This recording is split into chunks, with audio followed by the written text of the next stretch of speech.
नमस्कार, मैं डॉक्टर वीना छंगानी स्वागत करती हूँ आपका वीणा पानी वाणी चैनल पर। आज हमारा चर्चा का विषय है शब्द निर्माण या रचना, जिसके अंतर्गत हम भाग 1 में उपसर्ग और प्रत्यय की चर्चा करेंगे।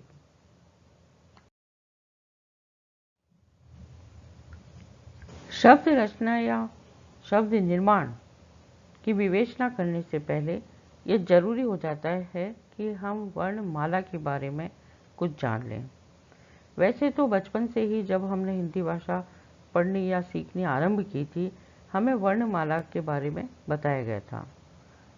तो आपको पता ही है कि भाषा की सबसे छोटी इकाई ध्वनि होती है और इस ध्वनि को हम वर्ण कहते हैं।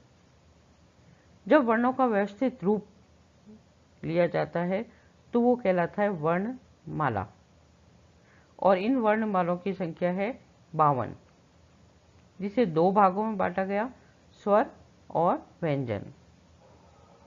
स्वर क्या होता है? तो जो वर्ण स्वतंत्र रूप से बोले जाते हैं, यानी उन्हें बोलने के लिए, उन्हें उच्चारित करने के लिए किसी और की हमें सहायता नहीं लेनी पड़ती। तो जो वर्ण स्वतंत्र रूप से बोले जाते हैं वो स्वर कहलाते हैं। ये स्वर 3 प्रकार के माने गए हैं: मूल स्वर, दीर्घ स्वर और प्लुत स्वर। मूल स्वर क्या होता है कि जिन स्वरों के उच्चारण में बहुत कम समय लगता है, मतलब आराम से बोल लिया जाता है, तो वो मूल स्वर कहलाते हैं। इनको हम लघु स्वर भी कह सकते हैं, जैसे अ, ई, ई आदि। दीर्घ स्वर यानी जिन स्वरों के उच्चारण में लघु स्वरों से थोड़ा अधिक समय लगता है, वो दीर्घ स्वर कहलाते हैं, जैसे आ, ई, उ, ए, ओ। और तीसरा है प्लुत स्वर, अर्थात जिन स्वरों के उच्चारण में सबसे अधिक समय लगता है, मूल स्वर और दीर्घ स्वर से भी ज़्यादा जिसमें समय लगता है, वो होता है प्लुत स्वर, जैसे ओम।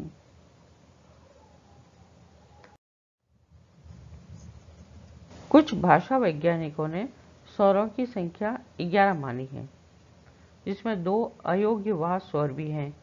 इस प्रकार कुल 13 स्वर। स्वरों का वर्गीकरण भी किया गया 4 प्रकार से: मूल स्वर, दीर्घ स्वर, सजातीय स्वर और संयुक्त या विजातीय स्वर, जिनकी 4, 7, 3, 4 इस तरह से संख्या मानी गई। स्वरों का उच्चारण स्थान भी तय हुआ: कंठ स्वर, तालव्य स्वर, ओष्ठ स्वर, मूर्धन्य स्वर, कंठ तालव्य स्वर और कंठ ओष्ठ स्वर।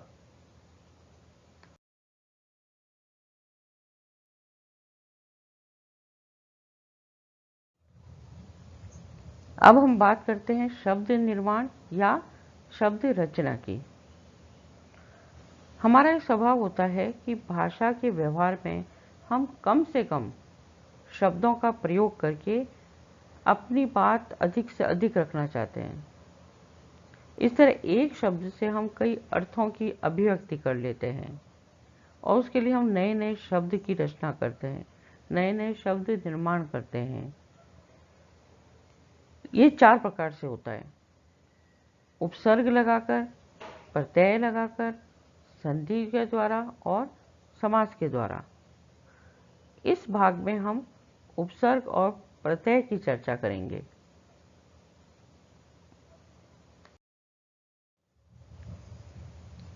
उपसर्ग यानी उप मतलब समीप और सर्ग का मतलब सृष्टि करना। तो अर्थ ये हुआ कि किसी शब्द के समीप आकर एक नया शब्द बनाना, यानी जो शब्दांश शब्दों के आदि में पहले, शब्दों के पहले जुड़कर उनके अर्थ में कुछ नई विशेषता लाता है, वो उपसर्ग कहलाते हैं। जैसे मान लीजिए कि हार शब्द है, हार, जिसका अर्थ होता है पराजय, लेकिन अगर इस शब्द के आगे प्र शब्दांश को जोड़ दिया जाए तो एक नया शब्द बन जाएगा प्रहार, जिसका अर्थ होगा चोट करना।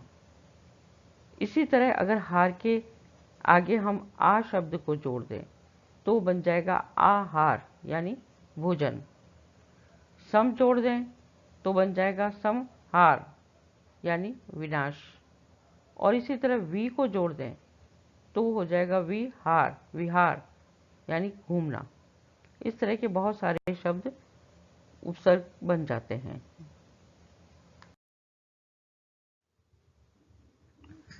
तो अभी आपने जो उपसर्ग के उदाहरण देखे उसमें आपने देखा कि प्र, आ, सम और वी का अलग से कोई अर्थ नहीं बन रहा, लेकिन अगर उसको हार के साथ जोड़ दिया जाता है तो अर्थ में परिवर्तन हो गया।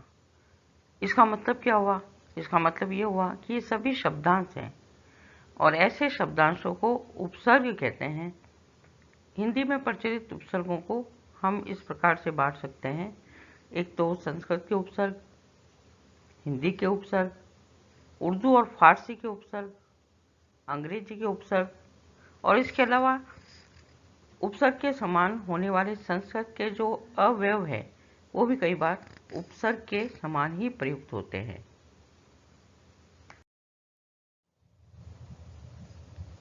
इसी तरह हिंदी भाषा में उपसर्ग के ढेरों उदाहरण हैं, जिनमें से कुछ देखिए। जैसे अति का अर्थ होता है आधिक्य यानी अतिशय, अतिरेक। इसी तरह अधिपति, अध्यक्ष। परा जिसका अर्थ होता है उलट, पराजय या पराभव। प्र आधिक्य, प्रकोप, प्रबल, प्रपिता। इसी तरह विख्यात, विवाद।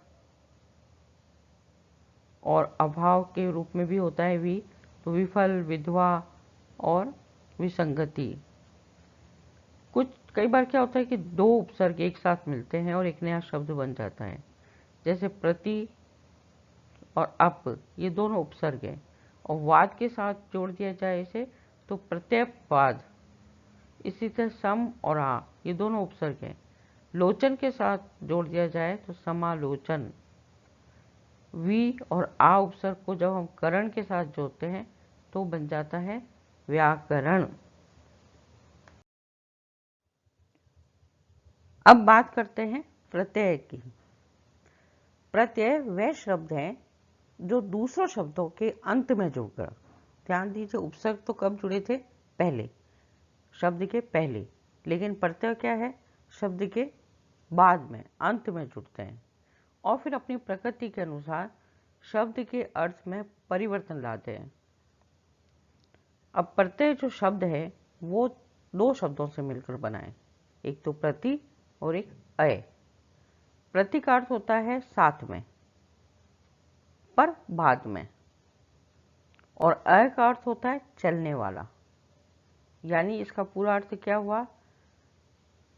साथ में पर बाद में चलने वाला।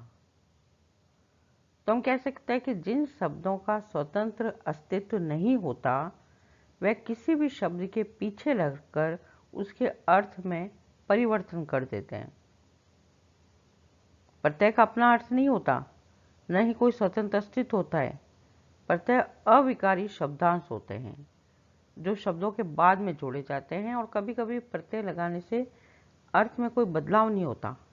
प्रत्यय लगने पर शब्द में संधि नहीं होती, बल्कि अंतिम वर्ण मिलने वाले प्रत्यय में स्वर की मात्रा लग जाती है। लेकिन जब व्यंजन होता है ये तो वो वैसा यथावत ही रहता है।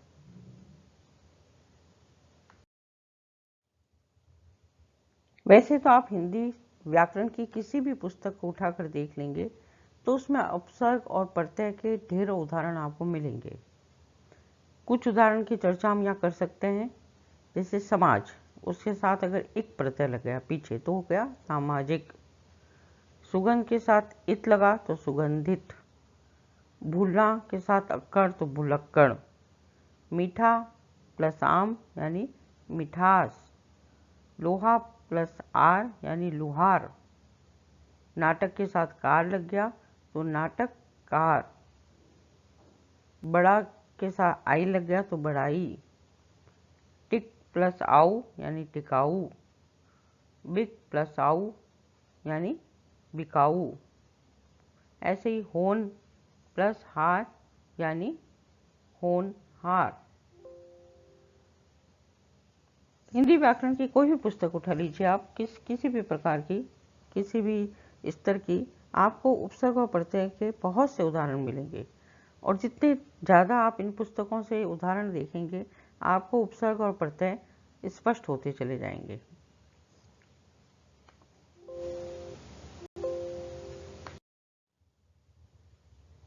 धन्यवाद।